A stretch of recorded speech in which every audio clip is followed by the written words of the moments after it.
আপনার গ্রামীণ সিমে কত এমবি আছে এবং এমবির মেয়াদ কত তারিখে শেষ হবে সব কিছু খুব সহজে দেখতে পারবেন।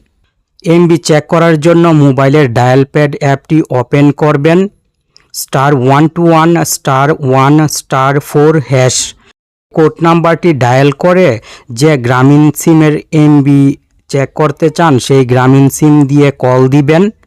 ওকে অপশন শো হবে, ওকেতে ক্লিক করবেন। মোবাইলের হোম পেজে চলে আসবেন। মোবাইলে মেসেজ আসবে, এই যে দেখুন গ্রামীণ সিমে মেসেজ চলে এসেছে। আমার গ্রামীণ সিমে কত এমবি আছে এবং এমবির মেয়াদ কত তারিখে শেষ হবে সব কিছু এখানে শো হচ্ছে। আপনিও কিন্তু এইভাবে খুব সহজে গ্রামীণ সিমের এমবি এবং এমবির মেয়াদ দেখতে পারবেন।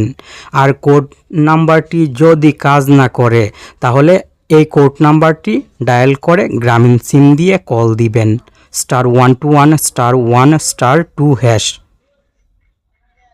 ডায়াল করে গ্রামীণ সিম দিয়ে কল দিয়ে ওকেতে ক্লিক করবেন। মেসেজ আসবে। খুব সহজে গ্রামীণ সিমের এমবি এবং এমবির মেয়াদ দেখতে পারবেন।